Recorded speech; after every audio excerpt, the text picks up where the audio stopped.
سے پوسٹیں اس پہ چل رہی ہیں کہ قربانی لازم نہیں ہے، فلاں صحابی کا قول، فلاں تابعی کا قول. یہ تمام اقوال غربا اور مساکین کے بارے میں ہیں کہ ہر ایک پر واجب نہیں ہے.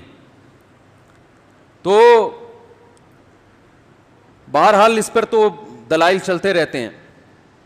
دوسری بات میں یہ عرض کر رہا تھا کہ تمام آسمانی مذہب میں قربانی ہے کیوں، اس کا فلسفہ کیا ہے. ہمیں تو بتایا گیا سنت ابیکم ابراہیم، تمہارے باپ ابراہیم کی سنت. وہ ہم سب کے روحانی باپ ہیں ابراہیم علیہ السلام. تو اللہ نے بتا دیا کہ قربانی پر جتنے بھی اعتراضات ہوں گے نا، ان سب کا جواب اس حدیث میں موجود ہے. لوگ کہتے ہیں کہ اتنا موٹا کٹا بیل کاٹ، قربانی کے پر سب سے زیادہ تکلیف نام لحاظ لبرلز کو ہوتی ہے. دیکھو زکوٰۃ کے خلاف کبھی کوئی لبرل آواز نہیں اٹھائے گا کہ کیا اسلام میں زکوٰۃ 2.5% دیں گے نہیں، لیکن اعتراض نہیں کریں گے. ارے کبھی کسی لبرل کو دیکھا کہ اس نے یہ کہا ہو کہ زکوٰۃ کا حکم اسلام میں ٹھیک نہیں ہے؟ اگرچہ خود نہ دیں زکوٰۃ، لیکن مانتے ہیں کہ زکوٰۃ کا حکم بڑا شاندار حکم ہے. اس سے غریبوں کے ساتھ کیا ہوتا ہے؟ کیا ہوتا ہے غریبوں کے ساتھ؟ بتا دو نا بھائی. تعاون ہوتا ہے، ان کی مدد ہوتی ہے، خوش ہوتے ہیں بھائی زبردست. ان کو اعتراض حج پہ بھی ہوتا ہے کہ یار 8-6 لاکھ روپے خرچ کر کے جا رہے ہیں، یہ کسی غریب کو کھلا دیتے اچھا نہیں تھا. اور فرض حج پہ تو اتنا نہیں ہوتا، نفلی حج پہ بہت زیادہ ہوتا ہے کہ یار جب ایک فرض حج ہو چکا ہے تو دوبارہ کیوں کر رہے ہو. ہم کہتے ہیں جتنی بار بھی کرے کوئی ٹینشن. اصل میں مسئلہ پتہ ہے ان کے ساتھ کیا ہے؟ آج کل جو سوچ، جس سوچ کو یعنی پیدا کیا جا رہا ہے نا، وہ سوچ یہ ہے کہ اس کے پیچھے جو بیس ہے نا وہ یہ ہے کہ اللہ کو اپنی ڈکشنری سے نکال دو. بس عبادت کا تصور یہ رہ گیا ہے کہ انسان انسانوں کی خدمت کرے بس. اللہ کا بھی کوئی حق ہے اس کو نام نہاد جو لبرلز ہیں وہ ماننے کے لیے تیار نہیں ہیں. اسلام میں زکوٰۃ بھی اللہ کو خوش کرنے کے لیے، غریب کے لیے ہے ہی نہیں. وہ اسلام کی بیس یہ کہ سب کچھ اللہ. نہیں آ رہی بات؟ سب کچھ کیا ہے بھائی؟ تم اس کے غلام ہو، وہ جو کہے گا تم نے کرنا ہے. زکوٰۃ بھی کس کے لیے دی جاتی ہے؟ اللہ کے لیے. قرآن کے الفاظ دیکھو نا، انما نطعمکم لوجہ اللہ لا نرید منکم جزاء ولا شکورا. اللہ فرماتے ہمارے نیک بندے غریبوں کو کھلاتے ہیں تو کہتے ہیں تمہارے لیے تھوڑی کھلا رہے ہم. کیا انداز ہے بھائی، ہم تمہیں خوش کرنے کے لیے کھلا ہی نہیں رہے. میرے اسٹائل میں اس بات کو کہوں گا نا، غریب کو کھلاتے ہوئے میں کہوں گا ایسی کی تیسی. صحیح ہے، میں تیرے لیے کھلا ہی نہیں رہا. تو خام خواہ میں میرے فری ہونے کی کوشش کر رہا ہے کہ مفتی صاحب اتنے نیک بن گئے، مجھ سے محبت کر کے مجھے کھلا رہے ہیں. تو میں اسے کیا کہوں گا؟ او بھائی تو زیادہ فری ہونے کی کوشش، تو میرا کیا لگتا ہے؟ نہ تو میرا چاچو ہے، نہ تو میرا ماموں ہے بھائی،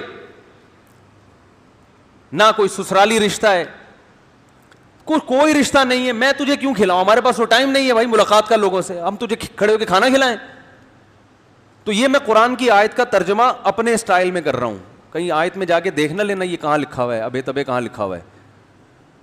نہیں آ رہی بات؟ بزبان حال ہم یہی کہہ رہے ہوتے ہیں بھائی ہم تمہارے لیے نہیں کھلا رہے. انما نطعمکم لوجہ اللہ، ہم تمہیں کھلا رہے ہیں کس کے لیے؟ اللہ. تو ہم حقیقت میں اللہ کو کھلا رہے ہیں. حدیث میں آتا ہے قیامت میں اللہ کہے گا میں بھوکا تھا مجھے تم نے کھلایا نہیں، میں پیاسا تھا مجھے تم نے پلایا نہیں. تو لوگ کہیں گے اللہ تجھے کون کھلا سکتا ہے، تو خود رزاق ہے. تو اللہ کہیں گے میری مخلوق بھوکی تھی، تم نے میرا خیال نہیں رکھا. تو اس کا خیال رکھنا میرا خیال رکھنا ہی ہے. تو ہم تو تمہیں تھوڑی، ہم تو اس حدیث کے مطابق کس کو کھلا رہے ہیں؟ اللہ کو. تم ہمارا کیا کر لو گے بھائی؟ تمہیں کھانے کو روٹی نہیں ہے تو ہمارے کام بناؤ گے ہے بھائی؟ دکان پکوڑوں کی اور باتیں تو کروڑوں کی کر لیا کرو یار.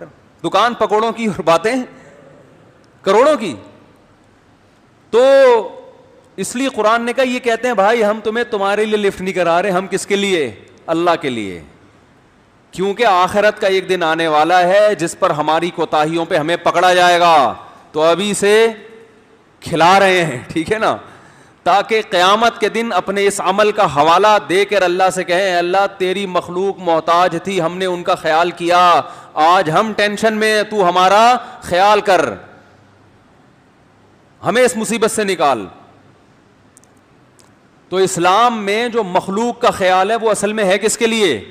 اسلام میں تو ہے ہی سب کچھ اللہ. اسلام شروع بھی اللہ سے ہوتا ہے، ختم بھی اللہ پہ ہوتا ہے. اس نے بنایا ہے، وہ اپنے لیے بنایا ہے، اس نے ایک دوسرے کے لیے تھوڑی بنایا ہے.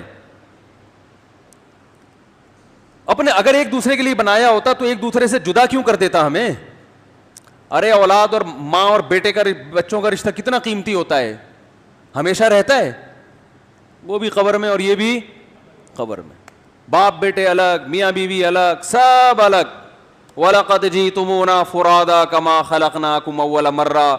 اللہ فرماتے ہیں اکیلے آ گئے جیسے ہم نے اکیلے بنایا تھا تمہیں، ٹھیک ہے نا، ویسے ہی تنہا. تو آپ چونکہ اللہ کو نہیں مانتے اس لیے آپ کو نہ قربانی سمجھ میں آ رہی ہے نہ حج. جو لبرلزم کی انتہا کو پہنچے ہوئے ان کو تو پہلا والا حج جو فرض ہے وہ بھی سمجھ میں نہیں آتا. جن میں تھوڑا تھوڑا لبرل پنا ہے، سمجھ رہے ہیں نا، ان کو دوسرا حج سمجھ میں نہیں آتا کہ یار اب تو فرض ہو گیا تو اب کیا ضرورت ہے، اب صدقہ کر دو.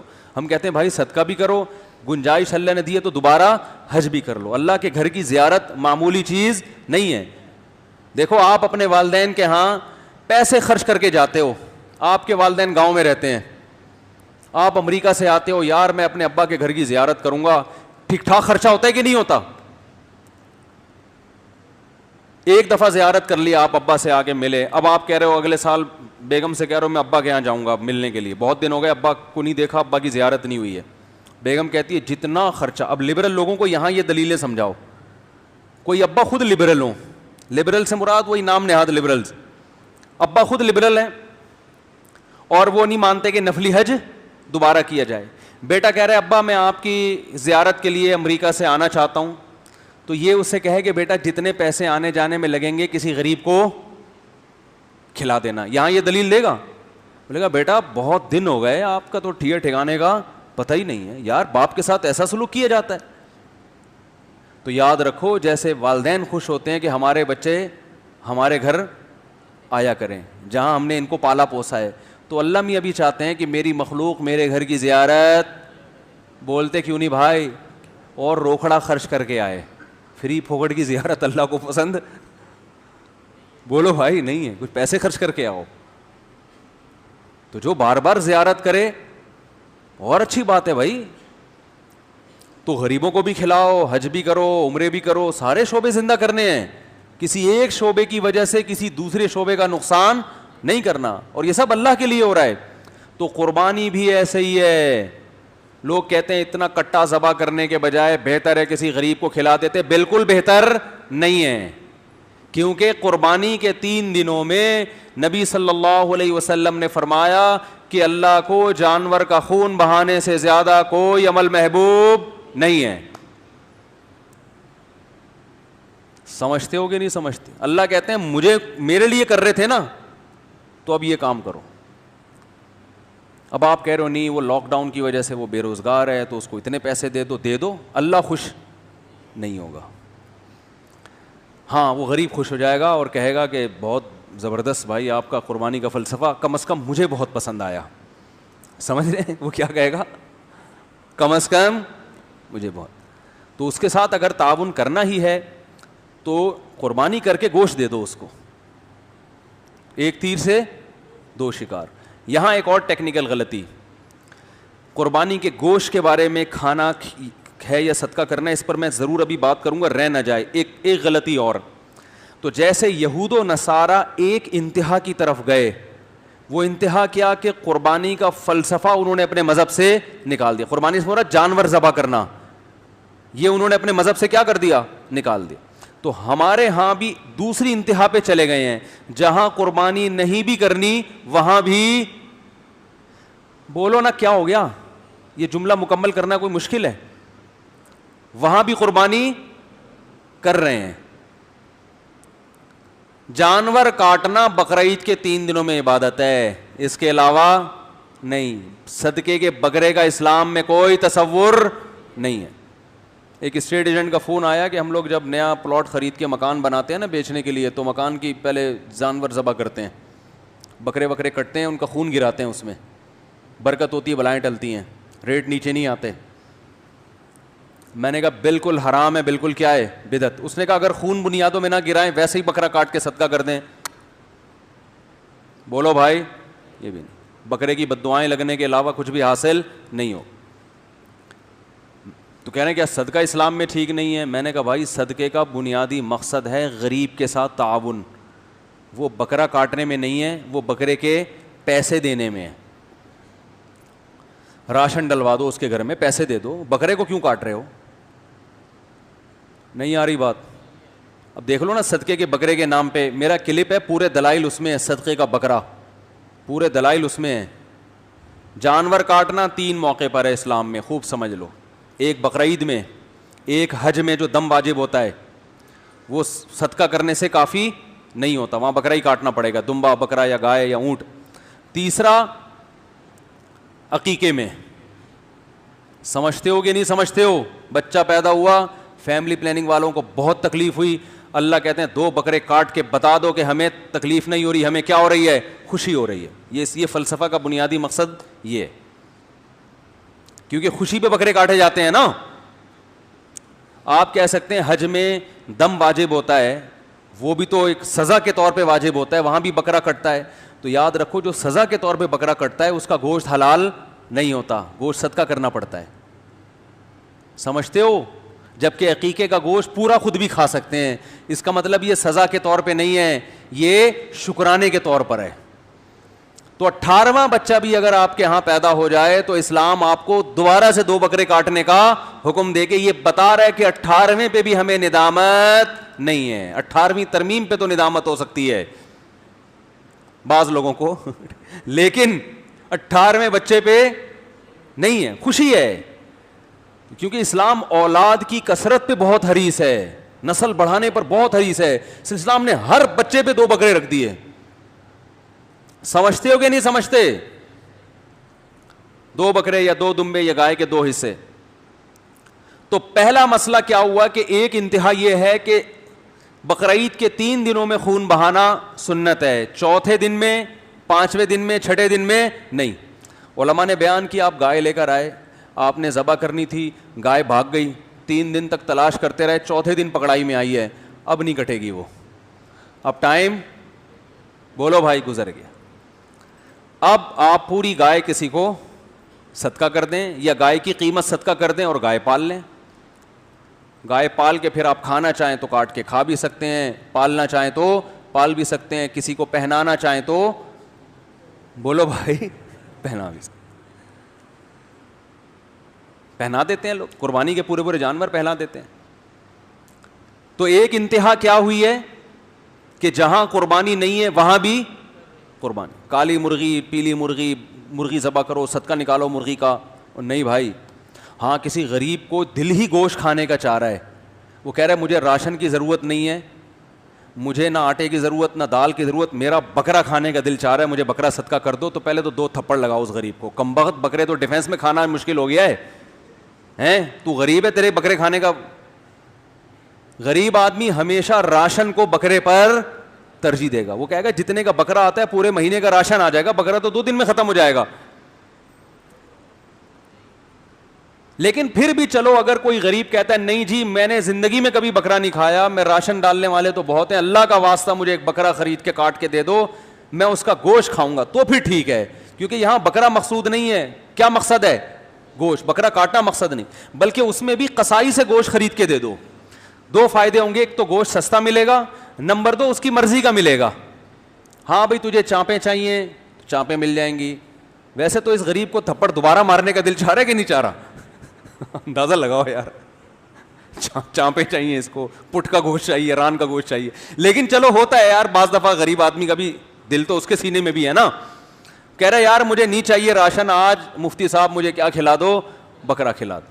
تو پھر میں کیا کروں گا, میں کاٹوں گا نہیں بکرا, میں کہوں گا یار کسائی سے سستا بھی پڑے گا, محنت بھی کم, اور کسائی کو کاٹنے کی جو اجرت دینی ہے اس کی بھی بچت, تو دکان سے خرید کے دوں گا نا میں. نہیں کاٹنا ہی ہے. اس کا مطلب آپ بکرا کاٹنے کو عبادت سمجھ رہے ہو, اور یہ اسلام میں جائز نہیں ہے, بدعت ہے یہ. کیونکہ تمام فقہا لکھتے ہیں کہ قربانی میں جو جانور کاٹنے کا ہمیں حکم دیا گیا نا, یہ غیر مدرک بالقیاس ہے. تھوڑی گاڑی اصطلاح ہے, اس کا مطلب یہ ہے کہ ایک ایسا حکم ہے جو عقل سے سمجھ میں نہیں آتا, کیونکہ اسلام کے جتنے احکام ہیں نا ان کی لاجک آسانی سے سمجھ میں آتی ہے بھائی, وہ فوراً سمجھ میں آئے. جیسے نماز ہے بھائی, نماز اللہ کے لیے سجدہ کر رہے ہیں, ہر مذہب میں سجدہ ہوتا ہے, ہمارے مذہب میں بھی سجدہ ہے, دوسرے مذہب میں دوسروں کے لیے ہوتا ہے, ہمارے ہاں اللہ کے لیے ہوتا ہے.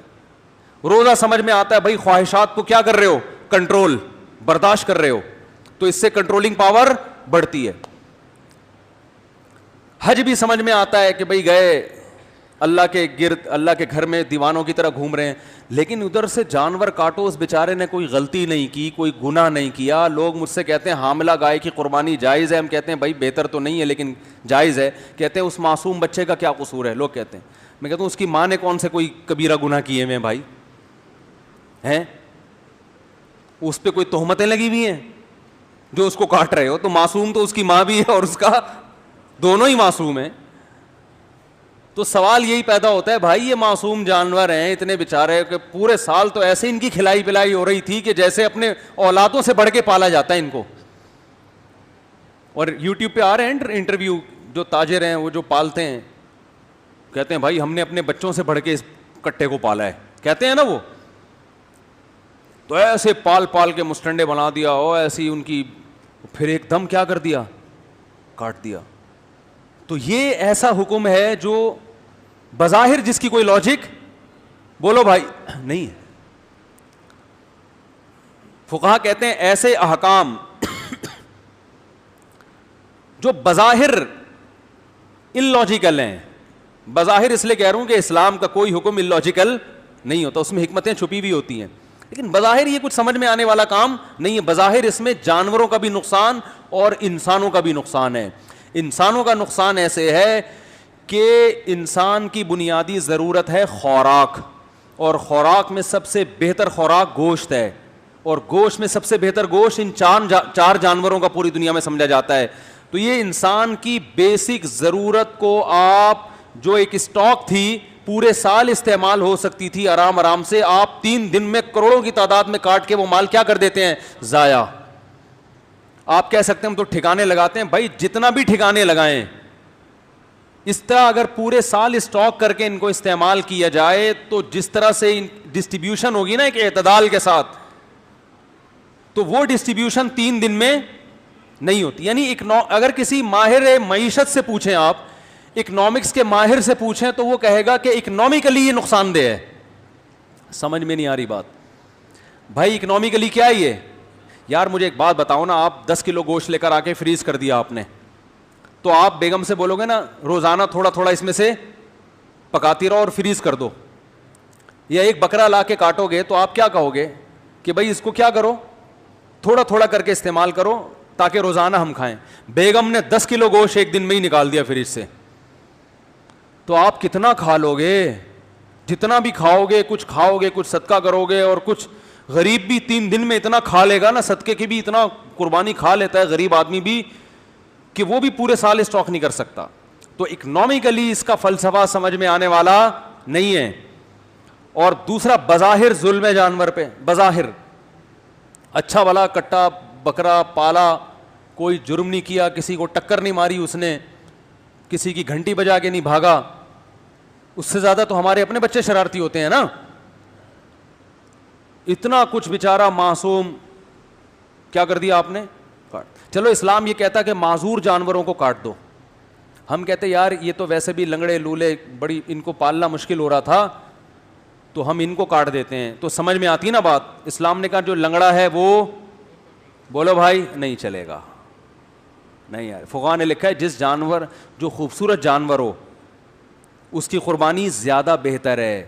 مادہ کی قربانی بھی بعض فقہا لکھتے ہیں زیادہ بہتر ہے, حالانکہ وہ نسل بڑھاتی ہے. لیکن یہاں قربانی کا تو مطلب ہی کیا ہے, ایسا کام کرو جس سے آپ کے دل پہ آرے چلیں. ماہر معیشت کے دل پہ آرے چلیں یار یہ ہماری اکنامکس کی تو ساری اکویشنز یہاں کی کیا ہو رہی ہیں, فیل ہو رہی ہیں, تباہ کر دیا ان لوگوں نے. اللہ کہتے ہیں ہونے دو. سمجھ میں آ رہی ہے بات؟ اکنامکس کے ماہرین کو رونے دو, ان کی ساری اکویشنز کو فیل, بولو نا بھائی, اکویشنز کو فیل ہونے دو ان کی ساری, ایسی کی تیسی.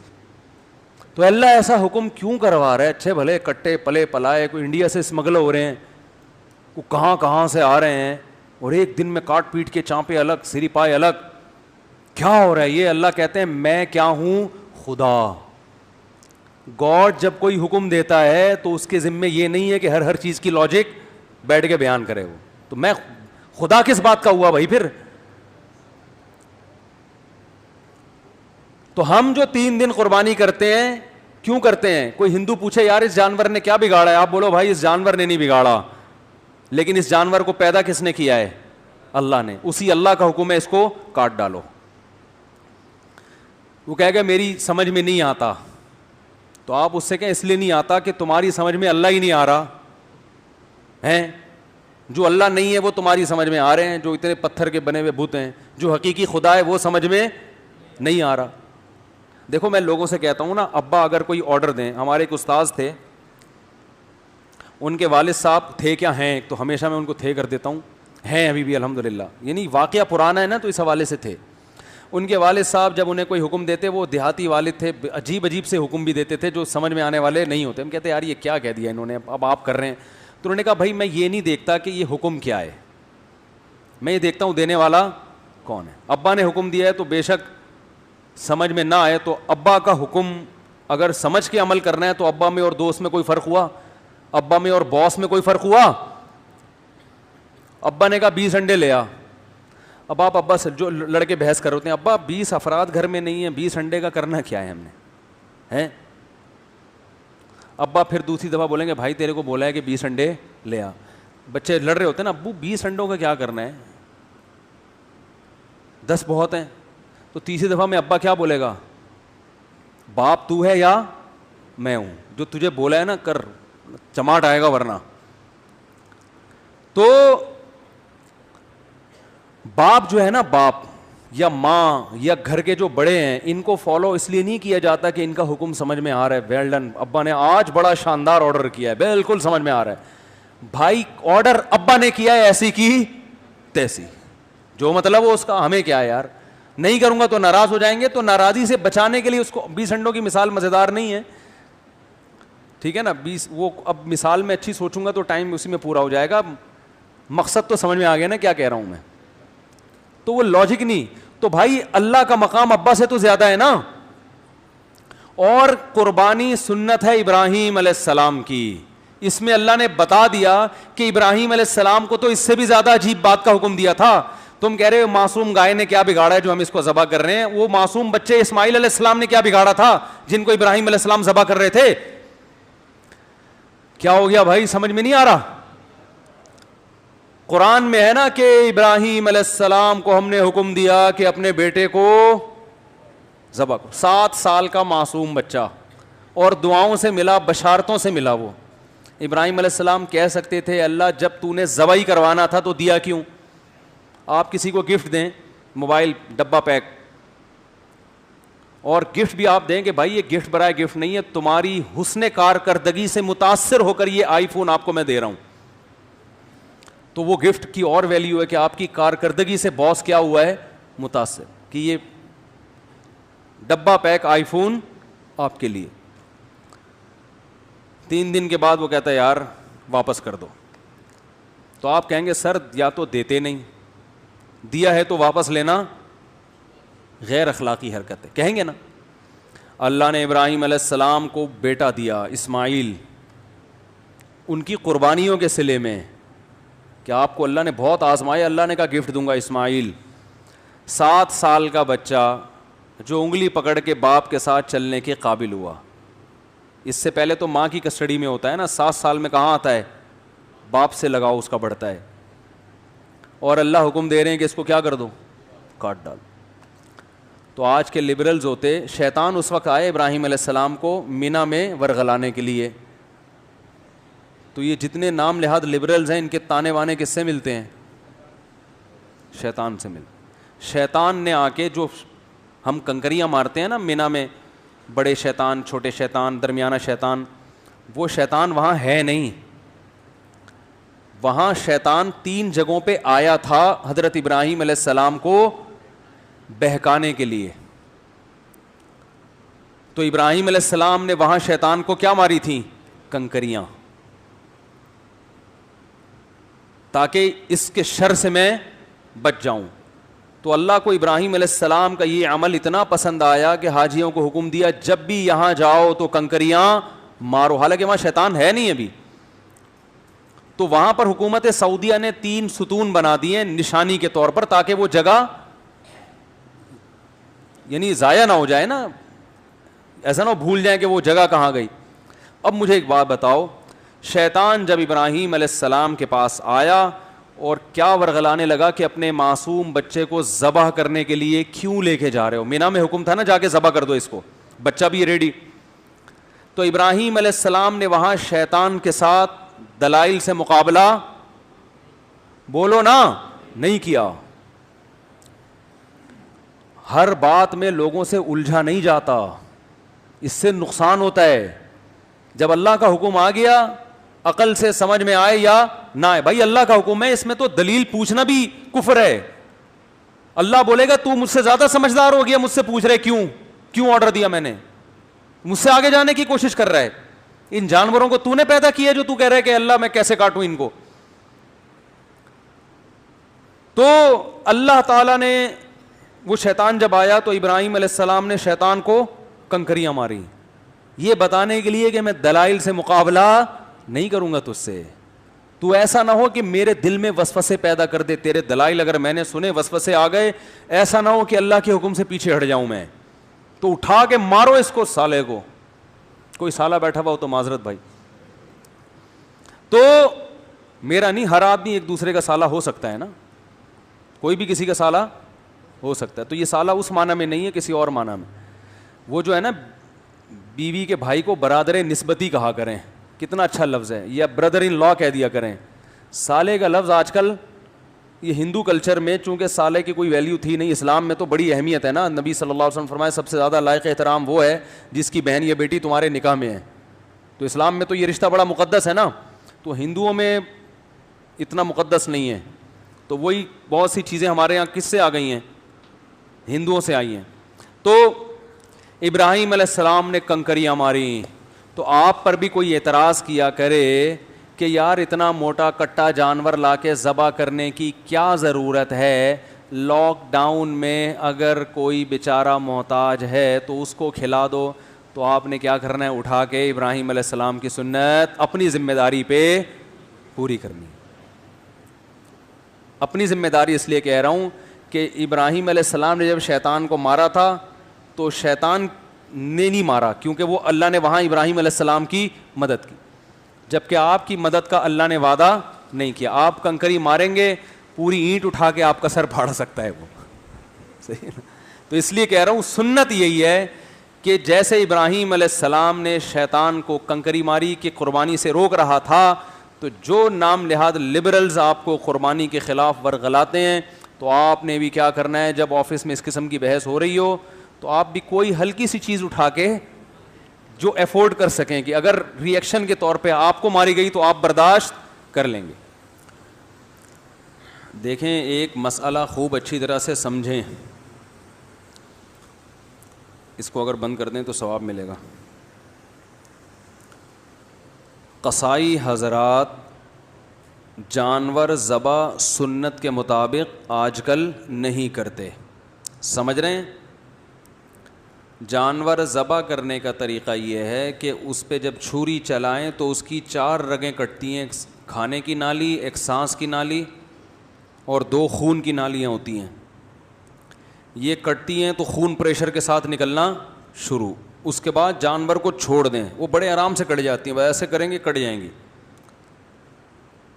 جانور کو چھوڑ دیں تاکہ اس کا بلڈ اچھی طرح باڈی سے نکل جائے. ذبح کرنے کا جو فلسفہ ہے اس کی بنیاد یہی ہے کہ جانور کا خون نکل جائے. خون ایک گندی ناپاک چیز ہے نا. قصائیوں کے پاس ٹائم کم ہوتا ہے. جیسے جن خواتین جو گائنی کے ڈاکٹر کے پاس جاتی ہیں نا اور بچے کی ڈیلیوری کا وقت ہو, تو ڈاکٹروں کے پاس ٹائم, بولو بھائی, کم ہوتا ہے. جو نیچرل پروسیس ہے ڈیلیوری کا, اس میں 1 ہفتہ بھی لگ سکتا ہے, 2 دن بھی لگ سکتے ہیں. بعض دفعہ درد اٹھ رہے ہیں, ختم ہو گئے, چلو جی واپس جاؤ, جب دوبارہ ہو تو دوبارہ آنا. بہت سے ڈاکٹر یہ ٹینشن نہیں لیتے. ان کے پاس چاپڑ, چھری, چاقو ہر وقت اویلیبل ہوتے ہیں, اور قصائی بھی ان کے پاس ہر وقت موجود ہوتے ہیں. بھائی نہیں ہو رہا, کاٹو اور بچہ باہر نکالو. تو وہ کیا کرتے ہیں, آپریشن کر کے پیٹ ویٹ کاٹا. بھائی ٹائم نہیں ہمارے پاس. ان ڈاکٹروں کی بات کر رہا ہوں جو میرا بیان اس وقت نہیں سن رہے, سمجھ رہے. تو جیسے گائنی کی جو ڈاکٹرز ہیں ان کے پاس نیچرل ڈیلیوری کا ٹائم, جو پروسیس ہے نیچرل, اس تک انتظار کا ٹائم نہیں ہوتا. تو انہوں نے چاپڑ لے کے بکتے بکتے لے کے عورت کا پیٹ کاٹا اور بچے کو باہر نکال کے سی دیا. بار بار یہ پروسیس ہو تو زب لگا دیں گی کچھ دنوں میں, آپ دیکھنا. بھائی 2-3 بچے ہو گئے, بار بار کیا کاٹنا, زب لگایا, پیٹ میں زب لگا دیں گی ڈاکٹرز کہ بھائی دوبارہ آؤ, بس یہیں سے نکالا کرو. وہ جو ونس اپون اے ٹائم بچے پیدا ہوا کرتے تھے, خاص طریقہ ہوتا تھا, مائیں چیختی تھیں, درد ہوتا تھا, پھر بچہ پیدا ہو گیا. پھر اللہ نے بھی قرآن میں بیان کیا, حملتہ امہ کرہن ووضعتہ کرہا, ماں کا بڑا حق ہے, تکلیف سے جنائے اس نے, قرآن نے بیان کیا. تو وہ تکلیف ڈاکٹروں نے اٹھا لی ہے کہ اب آپ کو ٹینشن لینے کی ضرورت نہیں ہے, ہم ہیں بکتے بکتے لے کے, چاپڑ واپڑ لے کے بیٹھے ہوئے ہوتے ہیں وہ. تو جو ہماری عورتوں کے ساتھ ہسپتالوں میں بیڑا غرق ہو رہا ہے نا, اللہ کی پناہ ہے وہ. تو وہی حساب قصائی بھی کرتے ہیں جانوروں کے ساتھ. ان کے پاس بھی ٹائم نہیں ہوتا کہ جانور تڑپے, اس کا خون نکلے. یہ جلدی ٹھنڈا کرنے کے لیے اس کے حرام مغز میں چاقو مارتے ہیں. دیکھا ہوگا نا آپ سب نے, بھائی 4 رگیں کاٹیں, اب جانور تڑپ رہا ہے, خون نکلنے دو اس کا, نہ ٹائم نہیں ہے, ابھی وسیم کا بیل بھی گرانا ہے, سلیم نے بھی رابطہ کیا ہوا ہے, ٹائم کم ہے, مقابلہ سخت ہے. تو فوراً کیا کرتے ہیں, اس کے آپ نے دیکھا ہوگا چاقو اندر مارتے ہیں. اس سے جانور کو تکلیف بھی بہت ہوتی ہے اور جانور جلدی ٹھنڈا ہو جاتا ہے. تو جانور کو اگر بہت ہی جلدی ٹھنڈا کرنا ہے تو بھائی ادھر گولی مارو ایک دم ٹھنڈا ٹھاٹ. اس ٹینشن کی ضرورت ہی نہیں ہے کہ 4 آدمی پکڑ کے رسی باندھ رہے ہیں, 6 آدمی اس کو گرا رہے ہیں, گردن گھما رہا ہے. بیل بھی دیکھ رہے ہیں کہ 10 دن سے تو میری ایسی سیوا ہو رہی تھی, اتنا پروٹوکول, ابھی اچانک ہو گیا ان لوگوں کو. تو خام میں بیل کو بھی ٹینشن میں ڈال دیا آپ لوگوں نے. تو بھائی اگر یہی ٹھنڈا ٹھاٹ ہی کرنا ہے, ٹینشن ہی نہیں لینی ہے, تو ادھر گولی مارو, ختم. یا اور آسان طریقہ, ادھر ایک چاپڑ مارو اس کے گردن پہ, پیچھے سے کٹ جائے گا ایک دم گردن الگ. ارے وہ آج کل تو مشینیں آ رہی ہیں, یہاں رکھو گے ایک دم گردن کیا ہو جائے گی الگ, 2 منٹ لگیں گے, نہ باندھنے کی ٹینشن. تو شریعت نے کیوں کہا گراؤ اور باقاعدہ ذبح کرو؟ اس لیے کہ یہ 4 رگیں کٹیں گی, باقی نہ کٹیں. کیونکہ حرام مغز جب کٹ جاتا ہے نا, تو جو دماغ ہے نا, دماغ اس کا وہ یہ آرڈر کرنا باڈی کو چھوڑ دیتا ہے کہ کوئی ایمرجنسی نافذ ہو گئی ہے. دیکھیں یہ جو پیچھے رگیں جا رہی ہیں نا, جو ہمارے دماغ میں پیچھے سے رگیں جا رہی ہیں, ان کا ہماری باڈی سے اور ریڑھ کی ہڈی کے ذریعے کنیکشن ہے نا پوری باڈی سے. تو جب جانور کے یہاں چھری چلتی ہے, یہ والا حصہ صحیح کام کر رہا ہے اس کا پیچھے سے, وہ سگنل دیتا ہے کہ کوئی ایمرجنسی نافذ ہو گئی ہے, کچھ غلط ہو گیا ہے, جس کے نتیجے میں باڈی کیا ہوتی ہے, تڑپتی ہے. جانور خوب ٹانگیں مارتا ہے, تڑپتا ہے وہ. تو اس تڑپنے سے ہارٹ بیٹ تیز ہوتی ہے اور بلیڈنگ اسپیڈ کے ساتھ ہوتی ہے. تو جتنی جلدی بلڈ نکلتا ہے, جانور کو احساس بھی ختم ہو جاتا ہے تکلیف کا, اور ساتھ ساتھ گوشت خون سے کیا ہو جاتا ہے بھائی, پاک ہو جاتا ہے. جو غیر مسلم کھانا کھاتے ہیں نا, گوشت جو مردار کھاتے ہیں, جو جھٹکے کا گوشت, اس میں آپ گوشت پکائیں گے تو آپ کو بار بار اس میں خون نکلتا ہوا نظر آئے گا. تو خون سے پاک ہو جاتا ہے. اس میں بڑی مصلحتیں ہیں. بیماریاں ساری جانور کے بلڈ میں ہوتی ہیں تو وہ بھی نکل جاتا ہے. خون ناپاک چیز ہے, اس سے بھی آپ بچ جاتے ہیں, اور گوشت میں ذائقہ بھی پیدا ہو جاتا ہے. یہ سارے فائدے حاصل ہوتے ہیں. تو اب کیا ہے کہ جب یہ ہڈی کاٹ ڈالی, یہاں سے مسئلہ کر دیا آپ نے, تو وہ جانور ہو گیا ایک دم مردار. وہ جو سگنل جا رہے تھے نا دماغ سے اس کو کہ ایمرجنسی, وہ کنیکشن ہی کیا کر دیا, تو وہ ختم ہو گیا. تو اب وہ نہ تڑپتا ہے نہ اس کے وہ, تو وہ اس میں جو شریعت کا مقصد ہے وہ پورے طور پر حاصل نہیں ہوتا. تو جانور کو اگر یہاں سے کاٹا ہے حلال تو ہو جائے گا, لیکن یہ عمل کیا ہے, مکروہ ہے, ناپسندیدہ ہے. اور عام کمیلوں میں بھی نا کسائیوں کو اس کا پابند بنائے, کیونکہ یہ بلڈ جب جانور کے گوشت میں رہتا ہے تو اسے بیماریاں بھی آتی ہیں. آپ کو پتہ ہے بڑے گوشت میں جتنی بیماریاں بلڈ کی وجہ سے ہیں. میں نے ایک ڈاکٹر سے سنا کہ اگر بڑے گوشت میں بلڈ کو اچھی طرح سے نکال دیا جائے تو بڑے گوشت کی بہت ساری بیماریاں جو بڑے گوشت کی وجہ سے ہوتی ہیں ویسے ہی ختم ہو جائیں گی. تو اب آپ نے کیا کرنا ہے کہ جب جانور گرا ہے, قصائی نے جیسے ہی ذبح کیا, تو پہلے تو آپ قصائی کو آرام سے, پہلے جانور گرانے سے پہلے سمجھا دیں قصائی کو آرام سے, بھائی 4 رگیں کاٹ کے بسم اللہ اللہ اکبر پڑھ کے 4 رگیں کاٹنی اور فوراً کیا ہو جانا ہے, سائڈ. ٹائم نہیں ہے تو اتنے میں دوسرا جانور گرا دو, اس کو آرام سے ٹھنڈا ہونے دو. پورے سال بقرعید کا انتظار کیا ہے تو 10 منٹ اور انتظار نہیں کر سکتے کیا؟ 10 منٹ تھوڑا دیر سے کھانا پک جائے گا, کیا خیال ہے بھائی؟ تو آپ نے قصائی کو لگا دیں, سمجھا دیں بہت اچھی طرح سے, تو انشاءاللہ اس کو کھونٹے سے باندھنے کی نوبت نہیں آئے گی قصائی کو. پھر بھی اگر نہیں مان رہا ہے, جیسے کہ نہیں مانتے, بہت سے قصائی نہیں مانتے, آپ ان کو 100 دفعہ سمجھاؤ بھائی 4 رگیں کاٹ کے چھوڑ دو, وہ نہیں مانے گا. تو پھر اس کا طریقہ یہ ہے کہ جتنے بندے جانور پر تھے وہ جانور کو چھوڑ پہ